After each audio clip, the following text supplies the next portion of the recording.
Hello and welcome back to our North Coders Graduate Showcase. We have just one more team for you before ending today. So please give it up for Team Gitstash with their app Rambler. And let me introduce Bhavna, Ben, Cal, Elijah, and Christian. Please take it away.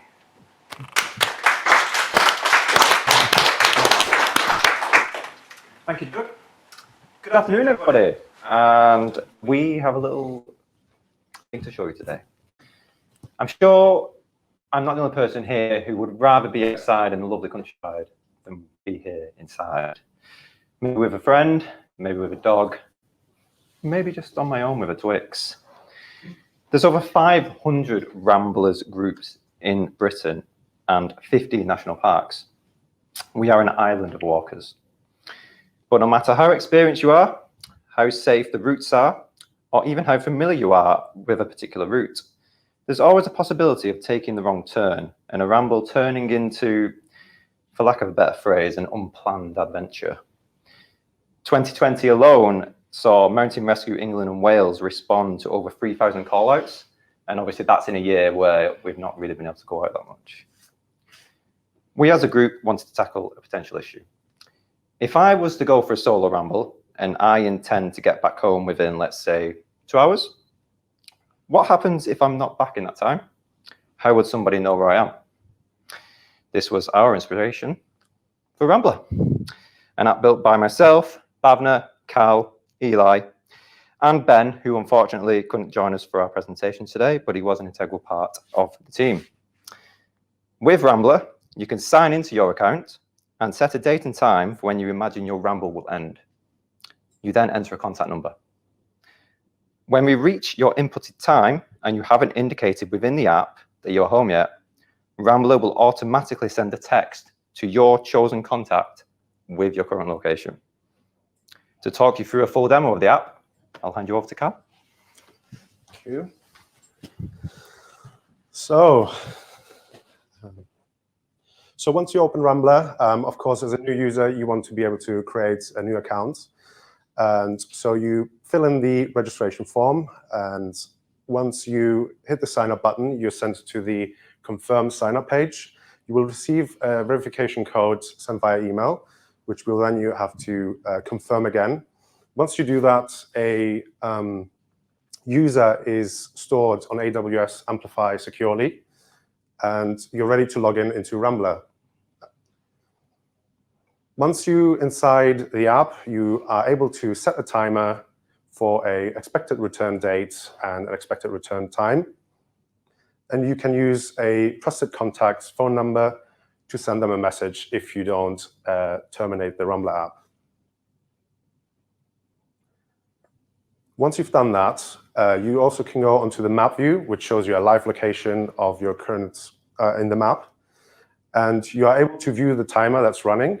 And you can also terminate the timer, avoiding to send a text message to your trusted contact. If you don't terminate the app or the Rambler, your friend or trusted contact will get a text message saying that you have finished the ramble, and it will send you the current location or the last known location you were. You can open this with your Google link, and it will show you a pinpoint on the map where your most recent location was. And that's Rambler, and we'll have Bhavna talking about the text app. Thank you. Hello. Thank you, Carl, for that beautiful demonstration of Rambler.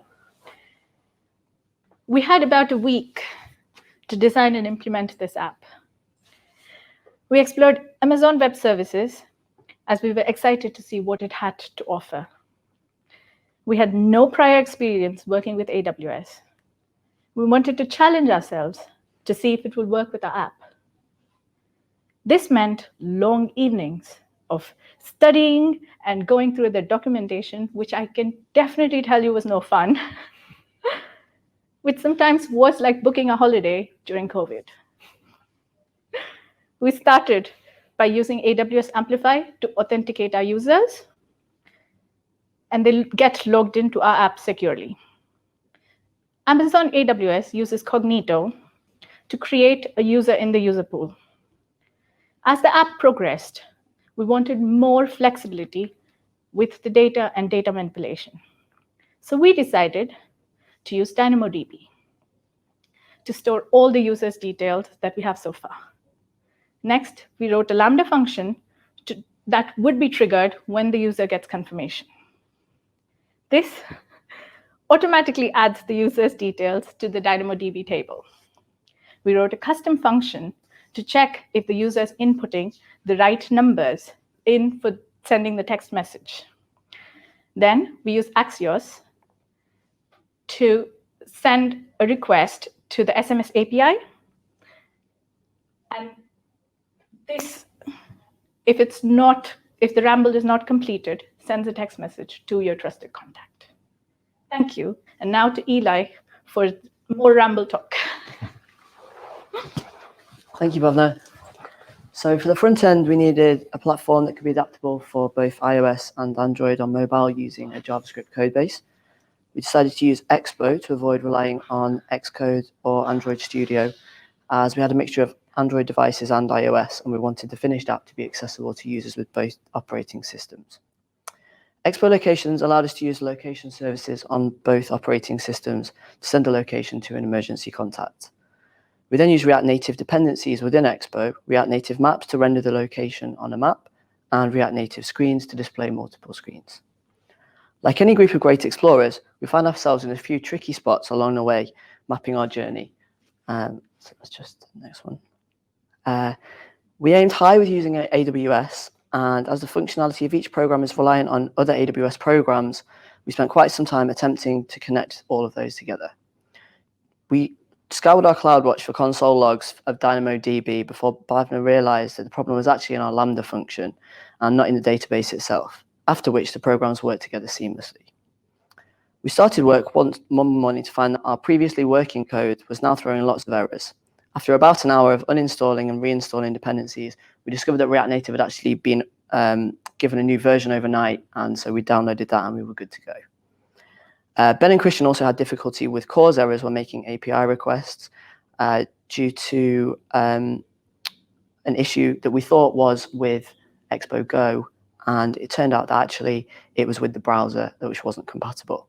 So at this point, we had a working timer function and other working functions within the app, but the timer function was only able to be set for 15 hours, which, unless you're a very experienced rambler, not like any of us in our group, you probably wouldn't want a 15-hour ramble. So after a mob debugging session, we realized that we'd accidentally hard-coded the duration, made the function dynamic, and we were ready to continue rambling.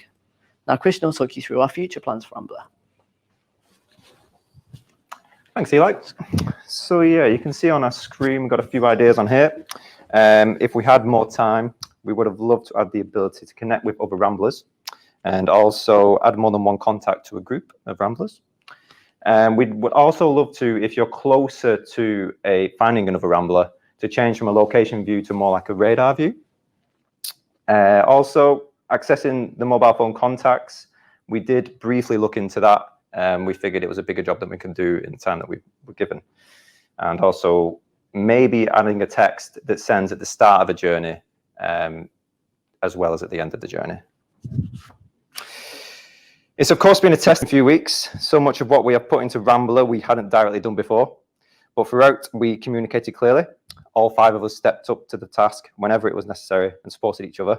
And I personally love working with the team.